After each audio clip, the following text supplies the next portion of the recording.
uma proteína animal ou vegetal. Bata palmas, mas não descuida que tá tudo muito caro! Ontem, sabe que quando a gente falava sobre os alimentos, quando a gente falava sobre o trabalho de evolução do agro, quando a gente falava do uso de defensivos agrícolas, lá pelas tantas eu falei de um feijão carioquinha que continha na sua composição uma modificação genética capaz de eliminar uma doença, um vírus chamado mosaico dourado, e disse que quando foi ao mercado ele era mais barato, mas acho que eu falei que ele era mais caro. Mais barato, 20%. Então uma correção, para quem ouviu ontem, é preciso corrigir. O que eu queria falar hoje é que a eleição que se avizinha, outubro, está chegando, falta pouco tempo, ela contém algumas fantasias, algumas ilusões, e uma dessas fantasias é a que eu quero abordar hoje, que é a fantasia da força do Estado de São Paulo e é a fantasia da força do PSDB. É a mesma coisa.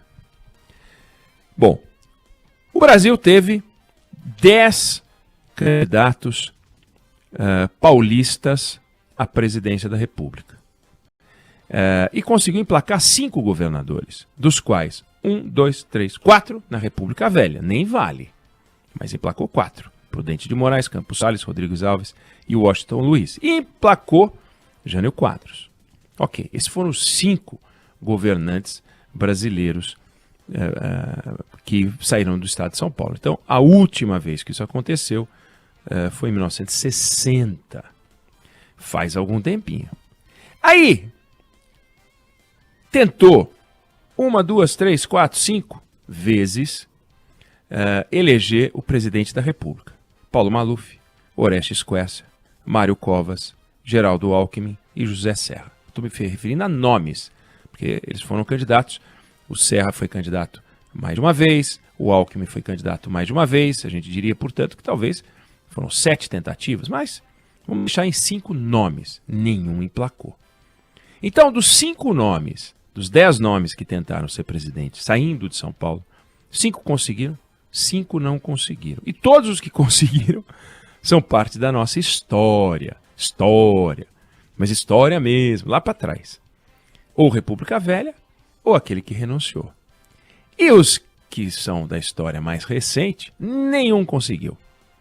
Paulo Maluf foi derrotado no colégio eleitoral por Tancredo Neves. Orestes Quercia não vingou. Covas ficou em 4º lugar na eleição de 1989, obteve 11% das intenções de voto. E os outros a gente sabe. Serra tentou 2 vezes, foi para o 2º turno em 2002 e 2010, perdeu a eleição para Lula e Dilma. Alckmin foi 2 vezes para as urnas, uma em 2006, obtendo no 2º turno menos votos do que teve no 1º turno, o que é uma coisa única na história brasileira. E na última eleição, que ele saiu com menos de 5% das intenções de votos, menos da metade dos votos que o Covas conseguiu na eleição de 1989. Bom, é nesse cenário que o governador de São Paulo, João Dória, tenta sair candidato a presidente da República, tendo no seu histórico 5 caras que conseguiram, 5 que não conseguiram, sendo que os 5 que conseguiram, vamos combinar, 4 deles na República Velha. Na história recente, ele tem um histórico péssimo. Governadores de São Paulo não viram presidente. Então é uma fantasia. São Paulo, a força eleitoral de São Paulo, a força eleitoral de São Paulo, e quando você vai ver, não tem governador de São Paulo na presidência da República. Não tem. De 89 para cá, aliás, de Paulo Maluf para cá, não tem. Do colégio eleitoral para cá, não tem. De 1985 para cá, não tem. Os caras não conseguem. Não dá. E a outra fantasia é a fantasia tucana. Ah, essa força extraordinária, esse pessoal que veio para pensar a política de um jeito diferente, que saiu da costela de Adão, PMDB, para fazer uma coisa diferente e está virando uma coisa igual. A coisa igual é partido que não entra na presidência da República. Não consegue. Simplesmente não consegue. Não vai. Em 89 perdeu com Covas, Em 2002 perdeu com Serra, em 2006 perdeu com Alckmin, em 2010 perdeu com Serra de novo, em 2014 perdeu com Aécio, bateu na trave, 1,5 ponto Dilma acima dele, e Alckmin, o fracasso de 2018, sem precedentes. Aí alguém vai dizer, pô, mas peraí, tiveram o presidente Fernando Henrique Cardoso, 2 mandatos tucanos. Será que dá para a gente colocar na conta do PSDB, de feitos do PSDB, a vitória eleitoral de Fernando Henrique Cardoso em 1994 e em 1998? Lembrando que presidentes que tentam a reeleição são tudo menos o partido que representam. Claro, alguém vai dizer, não, você está maluco, eles são o partido que eles representam. Não, mas eles são a aprovação ou reprovação do mandato do presidente, que se encerra no ano em que ele tenta a reeleição. Ou alguém acha que o presidente Bolsonaro será julgado porque foi do PSL. Ninguém nem sabe o que é PSL. Ninguém nem sabe o que pensa o PSL. Ninguém nem sabe se o PSL é de beber ou de comer. PSL é qualquer coisa. É um amontoado de deputado com uma força política eleitoral. Mas dizer que o PSL representa uma linha de pensamento, não representa pensamento nem linha alguma. E o PSL elegeu o presidente da República. Que bacana. Não, Bolsonaro virou presidente da República e ele estava enfiado naquele partido chamado PSL. E agora ele se enfiou em outro partido. Não tem nada a ver. Bolsonaro será julgado porque ele era o Bolsonaro presidente. Porque ele é, né? O Bolsonaro presidente. O que ele fez na área de saúde, o que ele fez na área de educação, como é que foi o combate à pandemia, como é que está a gestão da economia brasileira, como é que está o emprego, a taxa de juros, o dólar e também suas promessas para 2023 até 2026. Algumas promessas que ele fizer vão ser comparadas a promessas que ele fez em 2018. Vão dizer, puxa vida, mas de novo, as mesmas promessas e 4 anos de governo não foram suficientes para desenvolver essa promessa, porque os próximos 4 serão outras promessas, vão ser analisadas com mais generosidade, e aí ele vai ter lá o resultado que a força política dele render a ele. Não vem ao caso. Mas vem ao caso não acreditar que a discussão eleitoral do Bolsonaro passa pela interpretação de sua filiação ao PSL no primeiro mandato. Não faz o menor sentido. Pois o Fernando Henrique, em 1994, era ministro da Fazenda de um presidente do PMDB, Itamar Franco, que era vice-presidente da República de Fernando Collor. Houve um impeachment, entrou um governo de coalizão e o Itamar Franco colocou um primeiro-ministro da Fazenda chamado Gustavo Krause, não deu certo. Botou um segundo chamado Paulo Haddad, não deu certo. Botou um terceiro chamado Eliseu Rezende, não deu certo. Ele pegou o chanceler, o ministro das Relações Exteriores, Fernando Henrique, falou: vem, que é tua.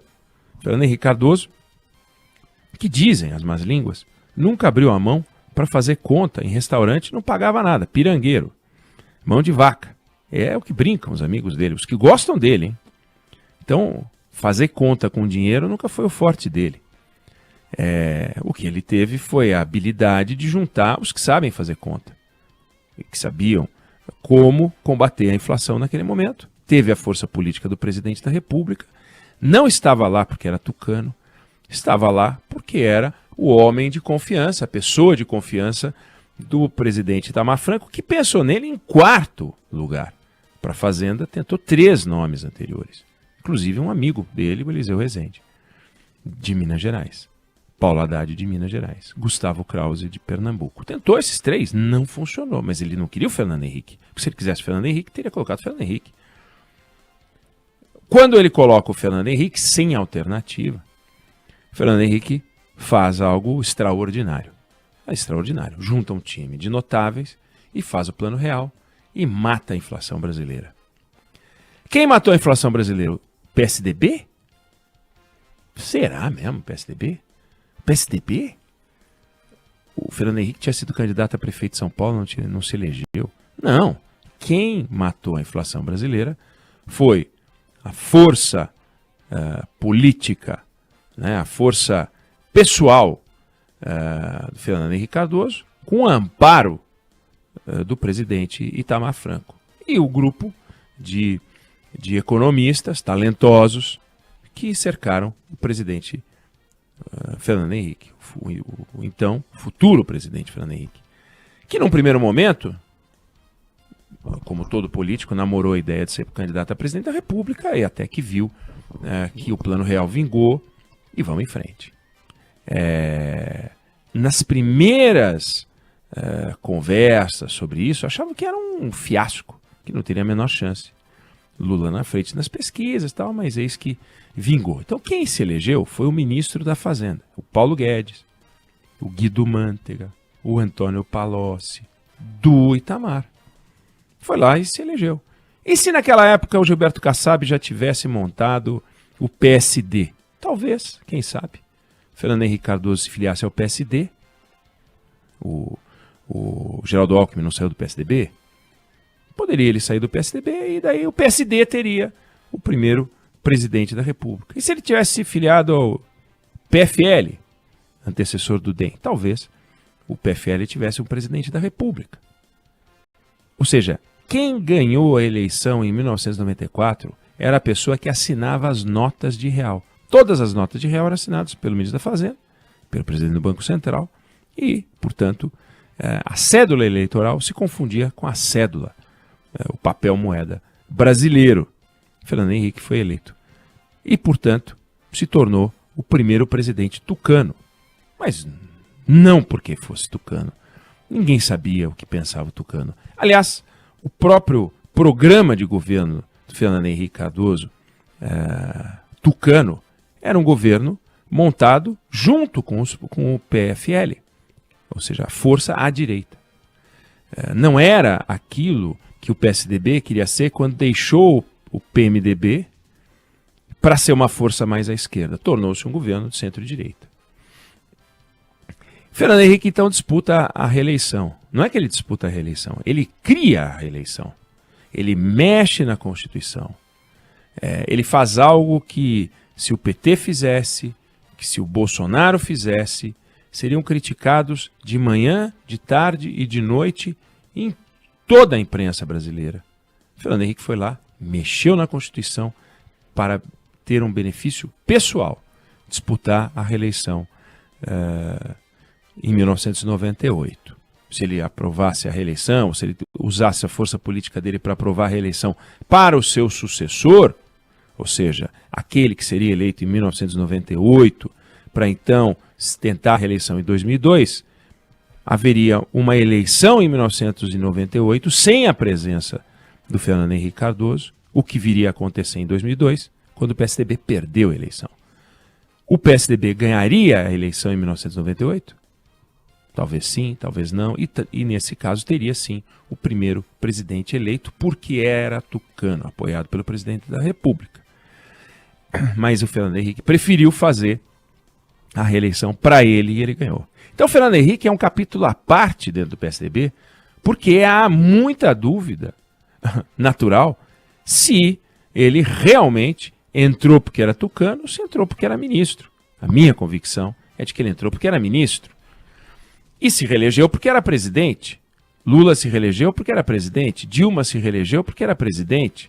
E boa parte dos presidentes americanos se reelegeram porque eram presidentes. Bom, a reeleição só pode ser porque era presidente, evidente, mas a análise do seu governo não se mistura com a análise da ideologia do seu partido. Ah, eu não quero mais. Quando Dilma perde, ela, na verdade, caiu, mas ela tinha sido reeleita. Então, cumpriu-se a eleição e reeleição de Lula, eleição e reeleição de Dilma, então ela cai. Mas ela se reelege. Se reelege porque era petista? Será? Caiu porque era petista? Será? Ela se reelege porque as pessoas entenderam que o seu governo valia a pena reeleger. E o PSDB, com toda a sua força, e aí as histórias se misturam, não teve poder bélico para derrotar a Dilma. Vamos combinar. Não é uma campeã da oratória, né? Tem algumas das melhores frases amalucadas da política nacional, frases sem o menor sentido, pois ela conseguiu vencer o Aécio Neves em 2014 e o Serra em 2010. Tragam os seus generais. E o PSDB escalou seus generais. E os 2 generais foram derrotados pela Dilma. Pela Dilma. E o PSDB escalou 2 generais para disputar com o Lula, Serra e Alckmin, e foram derrotados pelo Lula. Então o PSDB tem um histórico de fracasso eleitoral. São Paulo tem um histórico de fracasso eleitoral. E é nesse ambiente que João Dória, tucano e paulista, governador paulista, tenta entrar com um passado que não recomenda o PSDB, com um passado que não recomenda São Paulo. Como ele vai fazer essa construção? O PSDB governou 17 estados brasileiros em tempos diferentes. Uma parte importante deles foi eleito até 2006. Então experimentaram eleger governadores em 2002, depois desistiram, elegeram governadores em 94 e desistiram. Metade dos governadores do PSDB foram eleitos até 2006 e ninguém mais quis saber deles. Metade dos estados que experimentaram os tucanos desistiram dos tucanos faz 18 anos. Não, a gente não quer. 18 anos que eles não querem saber de tucano. E é nesses estados que o PSDB tem que crescer. Tem 5 estados do Nordeste que nunca elegeram tucano. Não queremos saber de tucano aqui. E tem mais 3 estados do Nordeste que conversaram com namoraram o tucano em 94, 2002. Tem 20 anos que eles não querem saber, ou mais, quer dizer, ou 28 anos que eles não querem saber de tucano. Só tem um estado do Nordeste, Alagoas, que elegeu um tucano há 12 anos. Então, o Nordeste não quer saber de tucano há muito tempo. O Nordeste inteiro não quer saber de tucano há muito tempo. Sem falar do Norte, Centro-Oeste. Então a situação não é fácil para o governador João Dória. Há uma antipatia em relação a candidatos de São Paulo e há uma antipatia, uma certa indiferença em relação a candidatos tucanos. Certa vez, 1989, uma história para encerrar, Mário Covas iria fazer uma visita a Miguel Arraes em Pernambuco, governador de Pernambuco, Mário Covas de São Paulo, iria visitar Miguel Arraes para tentar uma aproximação e falar da intenção tucana de se eleger presidente da República naquela época. E Miguel Arraes resumiu com uma frase que está valendo até hoje. Aqui em Pernambuco, tucano voa abaixo. E por enquanto, muito baixo. 2% das intenções de voto, um processo dentro do PSDB de rejeição ao nome do candidato, que não decola. Se ele tivesse com 20%, todo mundo ia amar o Dória. Nossa, o Dória é genial. Nossa, o Dória trouxe a vacina. Nossa, o Dória é um governador extraordinário. Mas 2%, e nem trazendo a vacina, e nem fazendo um bom governo. A coisa está muito complicada para o Dória, mas isso não é o Dória. Está muito complicada para os tucanos. E está todo mundo indo na beira para arrancar um pedacinho aqui ou ali. Então, a situação